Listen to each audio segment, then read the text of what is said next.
Paz do Senhor, eu sou o pastor Washington e este é o canal Porta Formosa. A intenção desse vídeo é divulgar a palavra de Deus e também dar subsídio aos estudantes da Bíblia. As nossas fontes aqui usadas é a Bíblia Thompson e também a Bíblia de Estudo Arqueológico, NVI. Para melhor entendimento deste vídeo, nós dividimos o vídeo em 3 partes. A primeira parte vai estar falando sobre o paralelismo entre a região da Mesopotâmia, mais uma parte geográfica, e a Bíblia. Na segunda parte, nós vamos estar falando sobre o paralelismo entre as leis e os costumes da Mesopotâmia e a Bíblia, na vida dos patriarcas. E na terceira parte, nós queremos estar expondo a palavra de Deus baseada no capítulo 7, versículo 2. Como nós colocamos aqui como tema, a base do nosso vídeo. Tá certo? Então, que Deus abençoe cada um, que o Senhor possa falar ricamente aos corações. Este é o nosso desejo, que você seja edificado. Né? A internet há muita coisa por aí afora que não presta, mas nós queremos aproveitar isto para nós divulgarmos a palavra de Deus. Que Deus abençoe. Amém. No livro de Gênesis, no capítulo 2, do versículo 10 ao versículo 14, a palavra de Deus nos diz assim: E saía um rio do Éden para regar o jardim, e ali se dividia e se tornava em 4 braços. O nome do primeiro é Pison. Este é o que rodeia toda a terra de Havilá, onde há ouro, e o ouro dessa terra é bom. Ali há o obidélio, e a ônix ou berilo, pedra sardônica. O nome do segundo rio é o Gion. Este é o que rodeia toda a terra de Cuxi, ou Etiópia. E o nome do terceiro rio é Iquedel, ou Tigre. Este é o que vai para a banda do oriente da Síria. E o quarto rio é o Eufrates. Depois de o homem ter pecado, em Gênesis capítulo 3, versículo 23 e versículo 24, a palavra de Deus nos diz assim: O Senhor Deus, pois, o lançou fora do jardim do Éden, para lavrar a terra de que fora tomado. E havendo lançado fora o homem, pôs querubins ao oriente do jardim do Éden, e uma espada inflamada que andava ao redor para guardar o caminho da árvore da vida. Assim então, o jardim do Éden ficou oculto aos olhos dos homens, mas 2 dos 4 braços do rio ainda existem nos nossos dias, e com os mesmos nomes, apesar dos milênios terem passado. Como você pode ver no mapa, à sua esquerda está o rio Eufrates. Do outro lado, à direita, está o rio Tigre. No meio, a Mesopotâmia. O nome Mesopotâmia significa a terra entre 2 rios, nomeando assim esta região da Suméria. Mesopotâmia, civilização antiga e clássica. Para os israelitas dos tempos, a Suméria era uma civilização antiga e clássica, similar à Roma antiga para nós hoje. Por Suméria, entende-se a região da Mesopotâmia. Na Bíblia, a Suméria é chamada de Sinar, terra de Sinar, ou Sinear, dependendo da versão bíblica. As principais cidades da Mesopotâmia: Akkad, a bíblica Akkad; Uruk, a bíblica Erech; Ur, Nippur; Kish, Lagash; e Usin, Lassa. Estas cidades eram cidades-estados. Como cidades-estados, Apesar de estarem na mesma região, elas eram independentes por um pótese, um chefe religioso e chefe militar, um sumo sacerdote.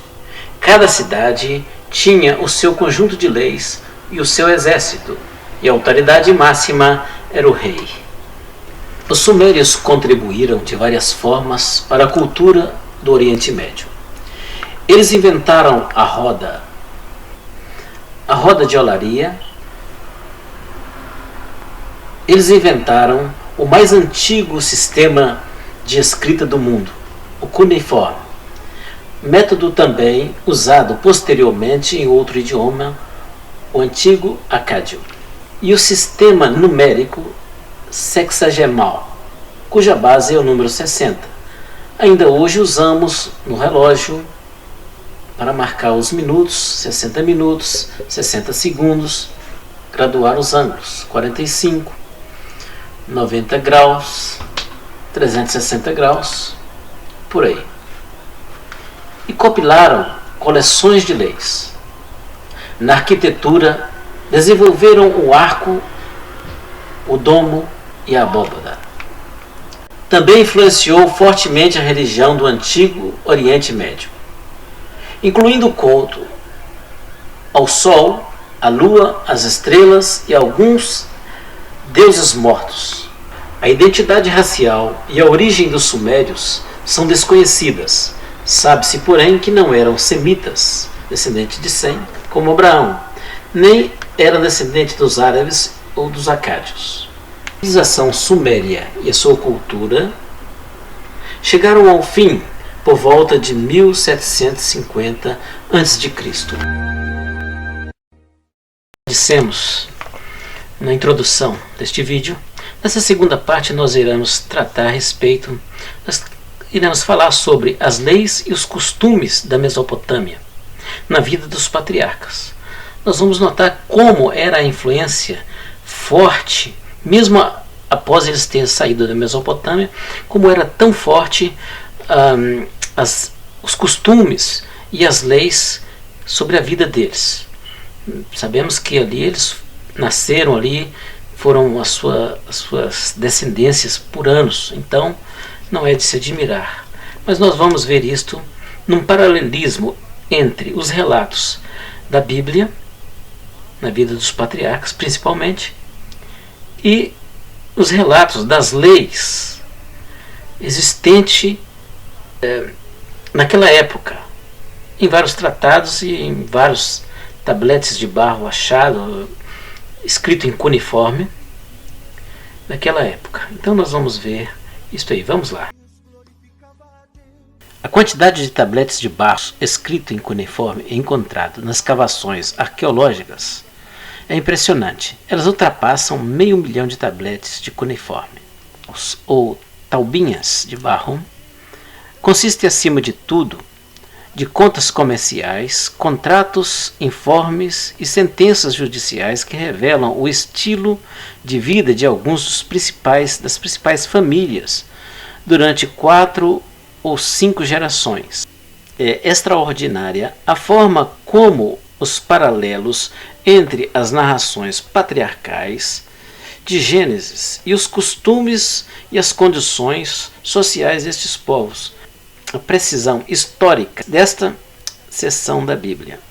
Quando nos referimos aos patriarcas, estamos falando principalmente de Abraão, Isaque e Jacó e sua família.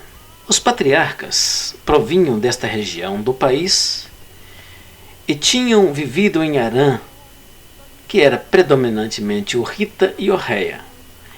Eles se mantiveram em contato com este lugar durante muitas gerações subsequentes. E devido à falta de leis e costumes próprios, porque ainda não havia escrito o Antigo Testamento, seguiam aquelas leis que estavam acostumados. Notem-se que alguns paralelos. Vamos ver os paralelos bíblicos e as leis mesopotâmias. Vamos citar primeiro as leis mesopotâmias Depois vamos confirmar, vamos ver o paralelo com as narrativas patriarcais. Tá certo? Então vamos lá, vamos começar então pelo intercâmbio de propriedade. Todas as transações que tinham a ver com a transferência de propriedade eram anotadas, testemunhadas, seladas e proclamadas na porta da cidade. Vamos ver o paralelo em Gênesis 23, do versículo 10 ao versículo 18. Ora, Efrom habitava no meio dos filhos de Et.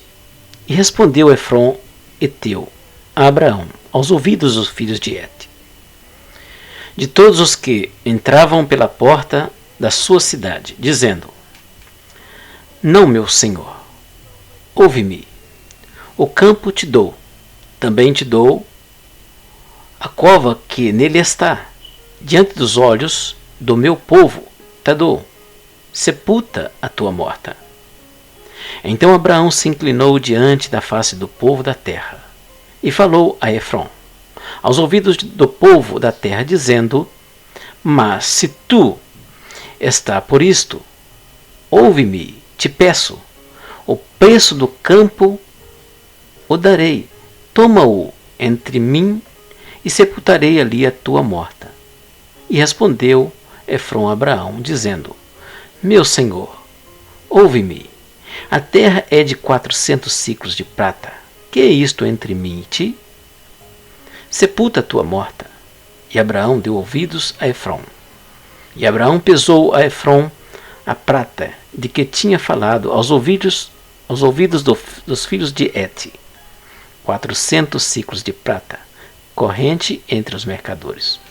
Assim o campo de Efrom, que estava em Macpela, em frente a Mamre, o campo e a cova que nele estava, e todo o arvoredo que no meio do campo havia, que estava em todo o seu redor, contorno ao redor, se confirmou a Abraão em possessão diante dos olhos dos filhos de Et, de todos os que entravam pela porta da cidade. Então, nós vimos aí o intercâmbio de propriedade. Agora nós vamos ver os contratos matrimoniais. Os contratos matrimoniais incluíam uma declaração de que se podia presentear a recém-casada com uma criada, como foi o caso de Lia e Raquel, em Gênesis 29, 24 ao versículo 29. E Labão deu sua serva Zilpa a Lia, sua filha, por serva. E aconteceu que pela manhã viu que era Lia, pelo que disse a Labão: por que me fizestes isto? Não te tenho servido por Raquel? Por que então me enganastes? E disse Labão: não se faz assim no nosso lugar, que é a menor se dê antes da primogênita. Cumpre a semana desta, e então te daremos também a outra, pelo serviço que é ainda outros 7 anos comigo servires. E Jacó fez assim, e cumpriu a semana de Lia. Então se lhe deu por mulher Raquel, sua filha. E Labão deu sua serva Bila por serva a Raquel, sua filha. Mas uma parte dos costumes daquela região, que era lei naquele lugar, até citado mesmo por Labão, e depois nós vemos, como já lemos aqui, o relato bíblico, fazendo aí uma comparação daqueles episódios. Os contratos continham um dispositivo que obrigava a uma esposa sem filhos proporcionar ao seu esposo uma criada que pudesse ter filhos, como Sara deu Agar a Abraão, em Gênesis capítulo 16, versículo 3. E disse Sarai a Abrão: eis que o Senhor me tem impedido de dar à luz, Toma, pois, a minha serva, porventura terei filhos dela. E ouviu Abrão a voz de Sarai. Assim tomou Sarai, mulher de Abrão, Agar, egípcia, sua serva, e deu-a por mulher a Abrão, seu marido, a fim de 10 anos que Abraão habitara na terra de Canaã. E Raquel deu Bila a Jacó. Gênesis 30, do versículo 3 ao versículo 6. E ela disse: Eis aqui a minha serva Bila, coabita com ela para que dê luz sobre os meus joelhos. E eu assim receba filhos por ela. Assim lhe deu a Bila, sua serva, por mulher, e Jacó a possuiu. E concebeu Bila, e deu a Jacó um filho. Então disse Raquel: Julgou-me Deus, e também ouviu a minha voz, e me deu um filho. Por isso chamou-lhe Dan. Então nós vemos aí mais um paralelo entre as leis mesopotâmias, os relatos dos patriarcas. Neste caso, quando uma esposa legítima não podia ter filhos, então ela dava a sua serva, a sua criada, para este fim. Um outro paralelo está na adoção. A adoção era praticada em Nuzi, quando um casal sem filhos adotava um filho para que este pudesse cuidar deles enquanto vivessem, que se chegassem a ter um filho legítimo, o filho adotivo perderia seus direitos de herdeiro. Isto parece explicar a adoção de Eliezer como herdeiro parte de Abraão, antes do nascimento de Isaque, e a mudança subsequente quando o Senhor prometeu que lhe nasceria um filho legítimo, e este seria o seu herdeiro. Gênesis capítulo 15, versículo 2 a 4. Vamos dar uma verificada. Então disse Abraão: Senhor Deus, que me has de dar? Pois ando sem filho, e o mordomo da minha casa é o Damasceno Eliezer. Disse mais Abraão: Eis que não me tem dado filhos, e eis que um nascido em minha casa será o meu herdeiro. E eis que veio a palavra do Senhor a ele, dizendo: Este não será o teu herdeiro, mas aquele que das tuas entranhas sair, este será o seu herdeiro. Direito de primogenitura. Em Nuzi foi encontrado um contrato no qual um irmão dava a outro 3 ovelhas em troca de sua parte na herança de uma plantação, que nos faz lembrar quando Jacó deu a Esaú pão e um pouco de guisado de lentilhas. Vamos ver isto aí em Gênesis capítulo 25, do versículo 30 ao 34.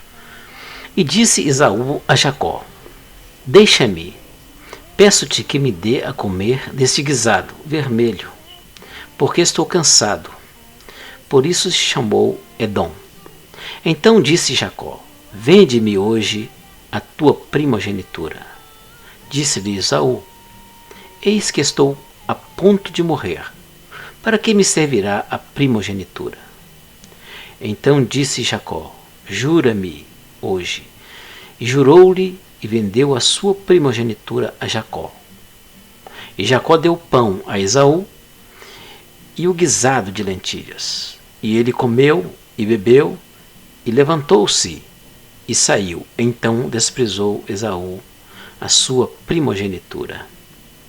Também em Nuzi, a bênção de um pai moribundo, ao deixar suas propriedades para um filho, era reconhecida por um tribunal se houvesse uma testemunha que confirmasse as palavras do pai. Vamos ver aí em Gênesis 27, versículo 30 ao versículo 33. E aconteceu que, acabando Isaque de abençoar a Jacó, apenas Jacó acabava de sair da presença de Isaque, seu pai, veio Esaú, seu irmão, da sua caça. E fez também ele um guisado saboroso, e trouxe a seu pai e disse a seu pai: levanta-te, meu pai, e come da caça de teu filho, para que me abençoe a tua alma. E disse-lhe Isaque seu pai: quem és tu? E ele disse: eu sou teu filho, o teu primogênito Esaú. Então estremeceu Isaque de um estremecimento muito grande e disse: quem, pois, é aquele que apanhou a caça e matou-se? E comi de tudo antes que tu viesse, e o abençoei, e ele será bendito. Isto é tremendo. Assim acontece com todos aqueles que desprezam as coisas de Deus, desprezam as bênçãos dos céus. Infelizmente há muitos neste caminho como Esaú. A herança. A lei da herança. Em Luz existia uma lei no sentido de que a propriedade e a liderança da família podia ser passada ao esposo de uma filha, sempre que o pai, ou sempre e quando o pai tivesse entregue seus ídolos familiares ao genro. Assim, quando Labão alcançou Jacó e buscou euforicamente em seu acampamento os ídolos familiares, não os pôde encontrar, porque Raquel havia tomado os ídolos do lar e os tinha metido na albarda do camelo e se assentara sobre eles. Vamos conferir isto aí em Gênesis, capítulo 31, versículo 30 ao versículo 35, que nos diz assim: e agora, se querias ir embora, porquanto tinhas saudade de voltar à casa de teu pai, por que furtastes então os meus deuses? Então respondeu Jacó e disse a Labão: porque temia, pois, que dizia comigo: se porventura não me arrebatarias as tuas filhas, com quem achares os teus deuses, esse não viva. Reconhece diante de nossos irmãos o que é teu do que está comigo, e toma-o para ti, pois Jacó não sabia que Raquel os tinha furtado. Então entrou Labão na tenda de Jacó, na tenda de Lia e na tenda de ambas as servas, e não os achou. E saindo da tenda de Lia, entrou na tenda de Raquel. Mas tinha Raquel tomado os ídolos e os tinha posto na albarda de um camelo, e se assentara sobre eles. E apalpou Labão toda a tenda, e não os achou. Ela disse a seu pai: não se acenda a ira aos olhos de meu senhor, porque não posso levantar-me diante da tua face, porquanto tenho o costume das mulheres. E ele procurou, mas não achou os ídolos. Costumes e juramentos mesopotâmicos. Os juramentos eram seguidos por registros de estipulações, em geral incluindo uma garantia de honestidade. Os juramentos envolviam festas e sacrifícios cerimoniais e trocas de presentes, especialmente no encontro pessoal entre as partes do contrato. O ambiente cultural mesopotâmio do qual os patriarcas emergem nos ajuda a entender as estruturas sociais, as práticas patriarcais relatadas em Gênesis. Vamos ver este último aqui. Vamos ver em Gênesis, capítulo 21, do versículo 25 ao versículo 30. Abraão, porém, repreendeu Abimeleque por causa de um poço de água que os servos de Abimeleque haviam tomado à força. Então disse Abimeleque: eu não sei quem fez isto, e também tu não mo fizeste saber, nem eu o ouvi, senão hoje. E tomou Abraão ovelhas e vacas, e deu-as a Abimeleque, e fizeram ambos uma aliança. Pôs Abraão, porém, à parte 7 cordeiras do rebanho. E Abimeleque disse a Abraão: para que estão aqui estas 7 cordeiras que pusestes à parte? E disse tomarás estas 7 cordeiras da minha mão, para que sejam em testemunho que eu cavei este poço. Por isso se chamou aquele lugar Beceba, porquanto ambos juraram ali. Finalizamos assim a segunda parte desse estudo, vamos dizer assim, e que você possa entender o porquê de algumas estranhas atitudes e costumes na vida dos personagens do Antigo Testamento.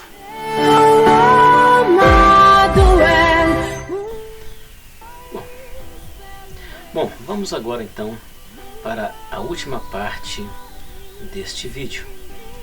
Vamos então agora fazer uma leitura, uma exposição da Palavra de Deus. Que Deus possa falar aos nossos corações. Nós vamos estar lendo então a Palavra de Deus que se encontra em Atos, capítulo 7, o versículo 2 e o versículo 3.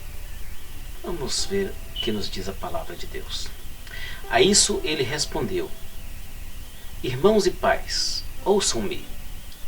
O Deus glorioso apareceu a Abraão, nosso pai, estando ele ainda na Mesopotâmia, antes de habitar em Harã.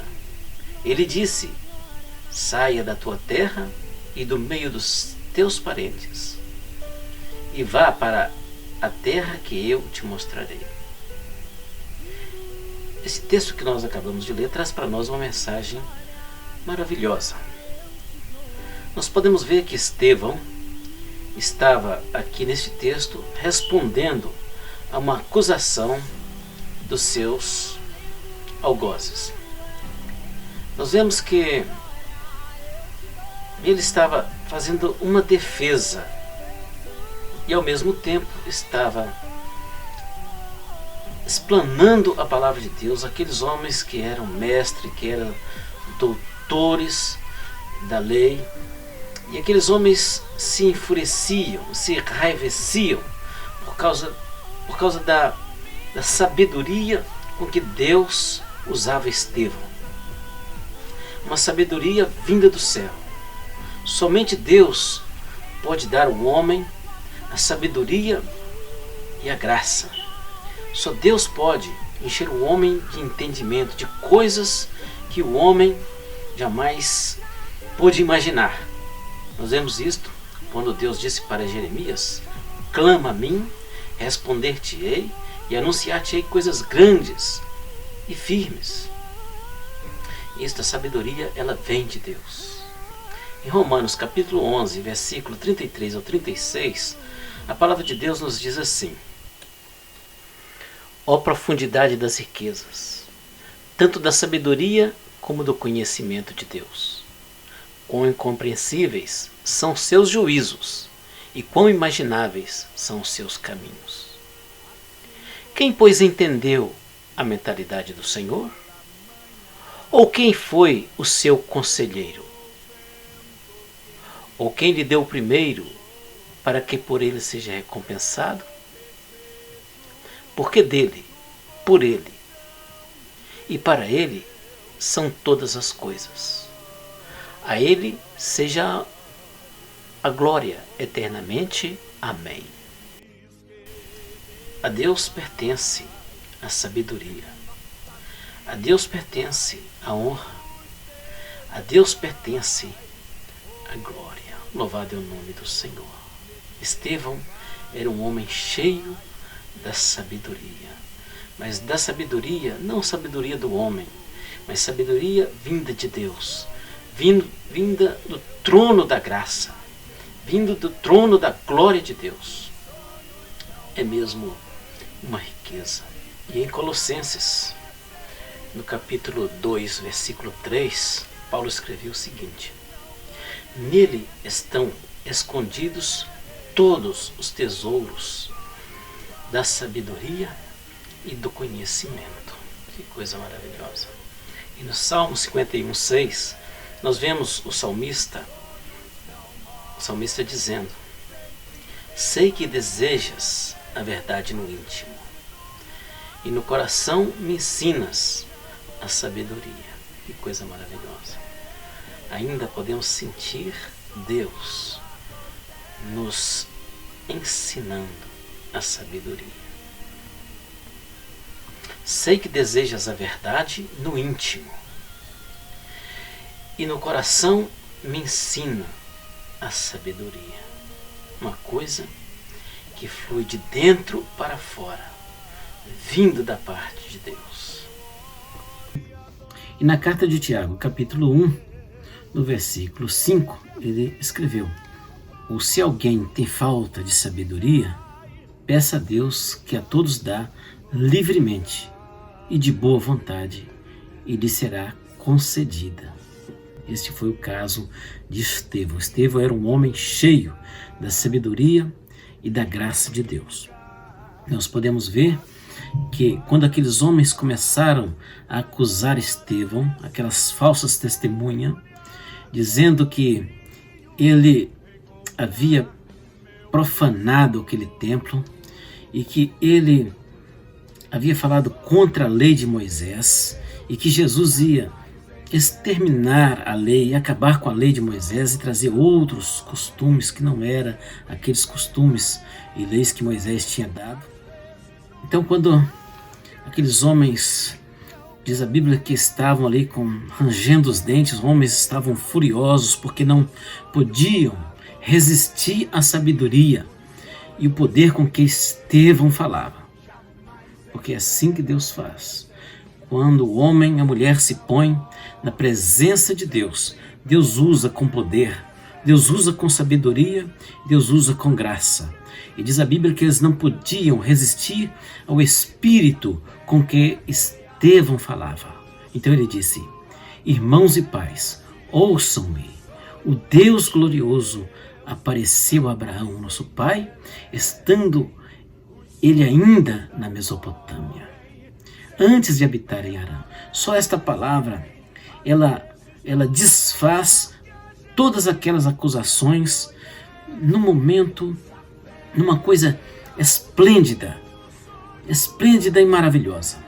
Se nós analisarmos que ele começa dizendo: Deus glorioso apareceu ao nosso pai Abraão, estando ele ainda na Mesopotâmia, isto é, antes de habitar em Harã. Irmãos, nós podemos ver que a sabedoria de Deus, com esta simples palavra, Estevão acabava de destruir toda aquela falsa acusação de que ele estava profanando o templo e que também ele não cessava de falar contra os costumes de Moisés e a lei de Moisés. E acusando que Jesus, os agressores acusando que Jesus também que pregava isso, Estevão estava, neste caso, propagando as palavras do Senhor Jesus. Mas Estevão, com esta palavra, que o Deus da glória apareceu a Abraão, estando ainda na Mesopotâmia, ele estava aniquilando completamente aquelas acusações. Por quê? Porque antes de Moisés, ou seja, antes da lei, antes que existisse a lei, e antes que existisse o templo, Deus apareceu a Abraão. Abraão não tinha o templo para ele usar. Não quero dizer com isto que a lei ou que o templo não seja necessário. Não quero dizer, porque a lei foi dada por Deus. E também o templo não quer dizer que não precisamos nos congregar. A igreja precisa congregar. E nós vemos isto, que o próprio Deus instituiu o tabernáculo no deserto.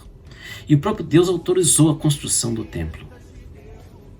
E a Bíblia nos diz que, em Apocalipse, que Deus terá uma cidade aonde nós nos reuniremos. E o próprio Jesus disse que muitos virão do Oriente e do Ocidente e assentar-se-ão à mesa com Abraão, Isaque e Jacó. Isto é uma reunião. Então, é do desejo de Deus que nós estejamos reunidos. O próprio Jesus disse: Jerusalém, Jerusalém, quantas vezes eu quis te juntar como a galinha ajunta os seus pintinhos ou pintainhos debaixo das suas asas. Isso Deus quer, sejamos povo dele. Deus agrada do cântico congregacional, quando a igreja está louvando, adorando a Deus juntas. Deus se agrada disto. Quando a igreja está orando, está ali em fervente oração, orando ao Senhor, buscando a face de Deus, Deus se agrada disto. A Bíblia diz que quando os discípulos estavam orando em certo lugar, a palavra diz que o chão chegou a mover. Aleluia, louvado é o nome do Senhor. Nós vemos, por exemplo, que quando Pedro estava preso, uma coisa bem forte, estava ali cerca de 16 soldados. Havia ali um portão de ferro e outro portão, e coisa terrível, impossível para Pedro. E Pedro estava ainda preso, algemado ali no tronco,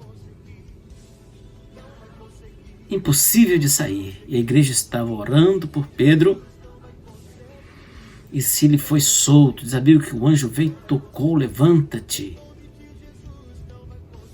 E chamou Pedro, sai para fora, e Pedro pôde sair dali com os guardas ali. O portão que havia, ele se abriu sozinho, sem mão humana, pelo poder da graça de Deus. Os irmãos estavam ali em oração, então Pedro foi liberto daquela prisão. Nós podemos ver estas e muitas outras partes, mesmo no Pentecoste, quando a igreja estava ali unida, diz a Bíblia, reunida e unida em oração. Então Deus mandou ali fogo, línguas como que de fogo, e um vento, como que um vento impetuoso invadiu aquela casa, e eles começaram a falar em línguas estranhas, falar em línguas pelo poder de Deus. Pelo dom maravilhoso, começaram a profetizar. Nós vemos que Deus se agrada quando o seu povo se reúne, quando o seu povo busca a Deus em oração. Mas Estevão estava simplesmente abrindo os olhos daqueles homens, que aquilo não era uma verdade, e que aqueles homens estavam agarrados à letra. Aqueles homens estavam agarrados à lei, não dentro dos corações deles. Estavam agarrados ao templo, como se fosse aquelas paredes, como se fosse um lugar santíssimo, um lugar onde que Deus operava, um lugar único.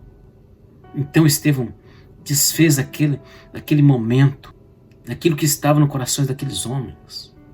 Não existia ainda templo, o templo, quando Deus apareceu para Abraão.